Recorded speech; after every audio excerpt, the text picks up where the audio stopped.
Hey, good morning, everybody. Thank you all for being with us this morning. I'm Mayor Woodfin, and it is my pleasure to be with you today as I join Jonathan Mintz, President and CEO of Cities for Financial Empowerment Fund, in announcing a very exciting opportunity for our Birmingham residents. I wanted to pause before I go any more to acknowledge two people that are important to me, and two people that are important to this opportunity. The first is Monique Shorts, who is a part of our economic development team. She leads many efforts, including entrepreneurship and advancing issues related to financial empowerment. In addition to that, I would like to acknowledge Isaac Cooper, who is the leader and CEO of IMC Consulting, Financial Consulting. This is a person I trust and who delves in this world every single day on behalf of Birmingham residents. So thank you to Monique and thank you, Isaac. Starting October 26, residents can take advantage of Financial Navigators, a free program that will help residents who've been financially impacted by COVID-19. The question is why? Why is the city doing this, participating in this? Why is the city offering this to our residents? The answer is simple. People, our residents, still need access to services to help them financially. And the city of Birmingham is that tried and true trusted resource that we would like our residents to be able to turn to. That being the case, by visiting birminghamal.gov/financial navigators, that's birminghamal.gov/financial navigators, our residents can sign up and request a financial expert to contact them and guide them on various financial issues, identify immediate action steps, and of course, make referrals to other services.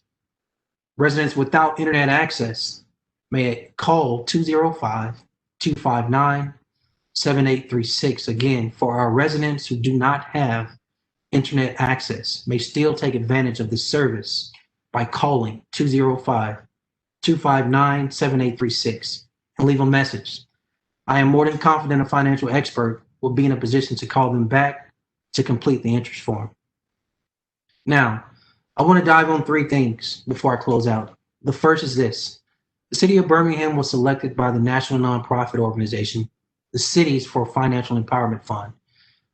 We were happy to receive an $80,000 in grant funding for technical assistance and training to launch the Financial Navigators program. The second point is Bloomberg Philanthropies, the City Foundation, Wells Fargo, and JP Morgan Chase support the CFE's funds, Financial Navigators effort, and we're very appreciative of their help. The third thing, and its most important thing, the Financial Navigators program has the knowledge to connect our people, our residents, to resources that meet them where they are and take them to the next level. Their service is a resource we are so proud to offer our residents, but it's also a point where we feel we can give our residents hope and direction in such trying times. So with that, again, big shout out to Monique and Isaac. And again, I want to thank Mr. Mintz for this opportunity. And now I want to invite him to make a few comments. Thank you, Mayor. I worked for, before starting the Cities for Financial Empowerment Fund, I worked for Mike Bloomberg for 12 years in New York City government. And if I learned anything, it's that when the mayor gets it exactly right at a press conference, keep it short because the mayor's got it, which is my way of saying you got it exactly right. I want to really thank you and your team for this commitment that you're making to your residents. Many mayors have come upon the second part of this pandemic, which is the economic part, a little bit unprepared, but not you. Your team and mine has been working together actually since last year in thinking about the right ways to financially empower Birmingham residents. And so when this pandemic hit, your team knew immediately, you knew immediately that in addition to addressing frontline health issues, economic issues, personal and family economic issues were frontline emergencies. This Financial Navigators program, which your team has helped to stand up so quickly, and my hat is also off to Monique and Isaac. The fact that you are ready so quickly to be able to turn around this kind of robust service as a free public service to everyone in Birmingham is a real is very impressive. And the fact that you're doing it so quickly and so solidly, I think will allow Birmingham residents to get very specific help. You know, when people are in trouble with a medical issue, they don't need a website, they need a doctor. When people are in trouble with their finances, they don't need financial literacy. They need an expert who can walk them through what the options are and how to prioritize and how to connect to various local, state, and federal services that are available to make a difference. So at the CFE Fund, as we're working across the country, we're actually in over 100 cities and counties around the country, but in this particular program, you guys are right at the forefront. And congratulations. We at the CFE Fund are delighted to help, and Birmingham residents are mighty lucky to be able to get very specific help and follow up to that help in those conversations now. So congratulations, Mayor. Thank you. Thank you, Jonathan. Thank you for your words, and thank you for your support and guidance in this effort and opportunity we can share with and expose for our residents. Listen, Jonathan and I think are officially done with our points. We're going to yield back to Rick Journey, who can quarterback the Q&A session of this. And Monique, of course, and Isaac are in the chat. So for any technical questions, I'm not in a position to answer on the city side. If Jonathan can't answer it, Monique and Isaac can engage for you all. It just wouldn't be verbally, it would be in the chat. So please be sure to just check that out if you see one of us pause. With that, I'm turning it back over to Rick Journey. Thank you, Mr. Mayor, and thank you, Mr. Mintz. I know that we have a couple of reporters that got on just a little while ago. I do want to ask if anybody else with members of the media are on the line, please type your name into the chat. That way we'll know you're there. We ask everybody to stay muted so we don't talk over each other, and I'll just call you out to ask a question. Jess Adams, I believe, of WIAT, I believe you were one of the first people to join us. Jess, do you have a question? And you can unmute for that, Jess. We may have to unmute for you. Let's try this. Alan Collins, are you able to ask a question? I unmuted Alan. Alan, you can try it again now.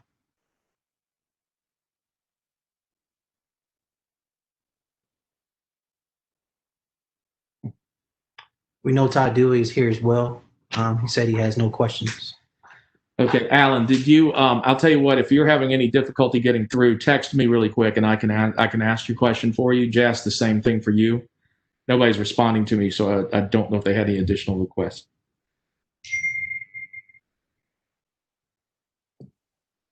Mr. Mayor, while we're waiting, if you'd like me to sing a song or anything, just please just let me know. The CFE Fund is here for Birmingham. Always on cue, Jonathan. I appreciate it. Listen, no, we're very patient. No problem. We're very patient. They cannot unmute themselves. So I'm going to bring our tech guy over here. Is there a way we can unmute everybody? Actually, we're receiving, so I'm just going to ask the question. Yeah, Jonathan, I got the first one actually. Jonathan, can you explain more in the simplest language, the plainest language you can, Jonathan? Explain and clarify how this program would work for the average citizen in Birmingham. Yeah, if somebody is feeling stressed or unsure about their finances or something that is happening to them financially, this phone call or this email, however they reach a navigator, they can talk to an expert for free. It's that simple. These people are trained to be able to connect you to everything available to help and to help you think it through. So this is really just anyone who's feeling stressed financially and wants to know what's available to help them, make this phone call. Yeah, so everybody here unmuted now? There may be a little feedback, but everyone's unmuted.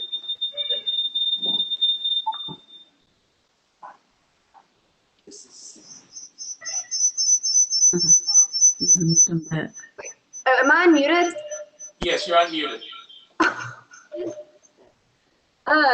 So Mayor Woodfin, what was the idea and the importance of offering a program like this to Birmingham residents? I started with the position, unfortunately, that too many of our residents are in. We know that Birmingham has a significant poverty rate. We know that community. But pre-COVID, when you consider taking financial literacy to the next level, people need access to real life people that can be financial coaches for them. I even have a financial coach. So I think the whole idea is to meet people where they are, get people in a space where they're comfortable sharing whatever issues they have, and then know they have a trusted, safe space for people to offer them options and guidance and services on how to help them be more financially secure, et cetera. So it's pretty plain.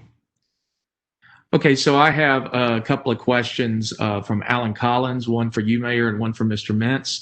I'll just read these questions to you. He sent them to me by text, and we'll see if we can continue to work out any audio issues. Mayor, how bad do you think it is for residents at this time? I think, again, pre-COVID, we should acknowledge that a lot of our residents had issues. We even started our own financial empowerment program with hope related to our own employees. Our employees, if they represent a fraction of the entire community, then we know that it was bad pre-COVID. We think COVID over the last 7 months has accelerated some financial hardships for our citizens. So it was important that we stand this program up to immediately let our residents know we're here to help their organizations related to the CFE, et cetera, that we can help provide you more information, guidance, et cetera. And Mr. Mintz, for you, the next question is for you. What sort of services will residents get through this program? Well, I think first and foremost, what people are going to get is a trusted advisor who can tell them everything that is available to them. They will do the navigating for Birmingham residents so that Birmingham residents don't have to try to do all the local, state, and federal research on their own. It's too overwhelming in the best of times. And now it's impossible. The Navigators can make the impossible possible. They can let folks know what services are available. They can help them think through how to prioritize what the different challenges are. And they can just talk to somebody and not be alone with these problems. I mean, in the old days, people's personal finances were just their problem. And something they had to work out and sweat out on their own. Now, thanks to Mayor Woodfin and his team's commitment to this new public program, folks have somewhere to go, someone they can talk to, someone who knows what they're talking about, who can be trusted, and who can line up for them all of the different opportunities for assistance. All right, we're unmuting everybody once again. If you have a question, I'm going to give you one last opportunity. I have one more text, but I'm going to unmute, and so you can ask a question now. So for people that weren't really experienced with financial management prior to this global pandemic, needing to have that knowledge and know-how now, especially, when things are tight, how do you guide someone who doesn't have, didn't know in the first place to getting them through this hardship? I think two things. I think I can answer that in part from a global perspective. That's pretty simple. And then I think Jonathan can add some context because he's in this world professionally on a daily basis. I would say the first thing is what I've noticed in the last 3 years. Sometimes people just don't know. They may have an issue. They may have a concern. They need something addressed, and they have no clue that an opportunity actually exists to help them, to guide them again, to be in a position just to answer a question.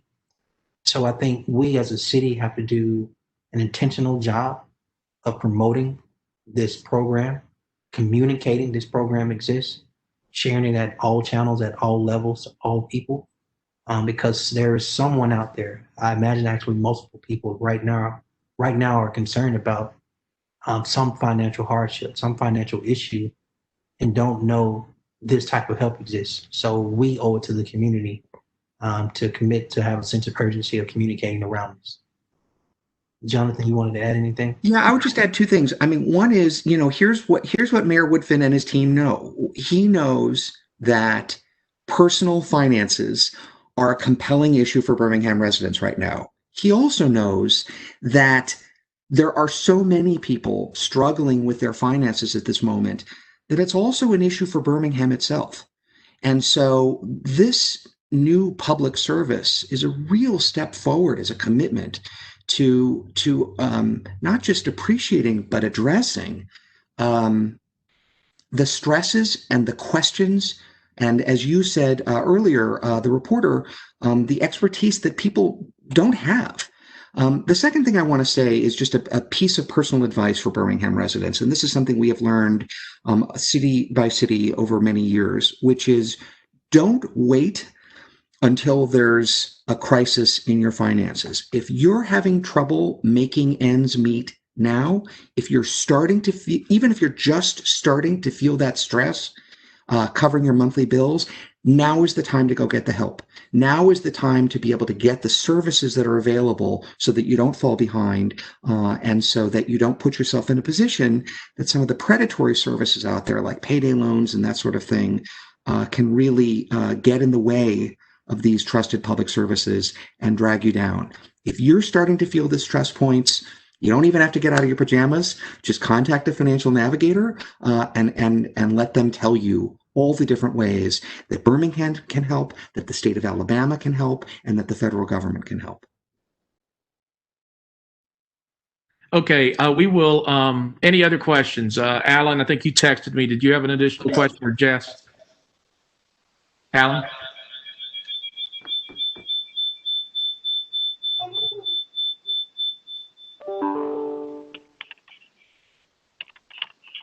Okay, he's having trouble. Give me 1 second to get this feedback out. Okay, so the question from Alan is off topic here. I will pose this to you, Mayor. The BPA calls the conversation about the deck sale short-sighted. Any reaction, and why do you recommend selling? Jonathan, that question was off topic. It was related to a potential sale of Birmingham Parking Authority. 6 of our 11 decks have been brought to us from someone to purchase. It's not short-sighted. It's actually long-term thinking. We currently know that our parking decks do not generate revenue. What I mean by that is the city nets about $1 million plus or minus a year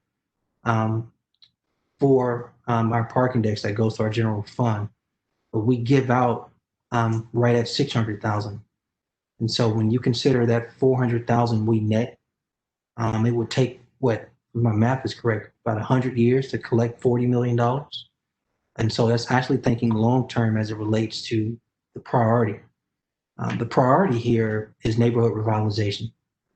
The priority is in continuing investments in our employees, culture, our culture assets, et cetera, not parking decks. We're speaking of something that it's not an asset. Just because we own it doesn't mean it actually generates cash money for our pockets. At worst, it's a liability. At best, it's just property we own, no different than an empty school building or a police precinct or a fire station. There's an opportunity here to generate $40 million that goes directly into our neighborhoods, which is the number one priority our residents have. Well, the question, Alan, is I presented back to the public, which would you prefer us to invest in? Would you like us to continue the status quo of only netting about $400,000 a year, or take this 40 million lump sum and put it back into our neighborhoods, which is the number one priority for our citizens? Listen, I think we're at a point where this concludes our actual press conference related to this unique opportunity for our residents. Again, I want to thank Jonathan Mintz I want to thank Monique Shorts.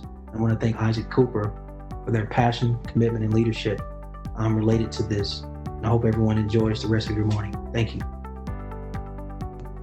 Thank you, Mr. Mayor.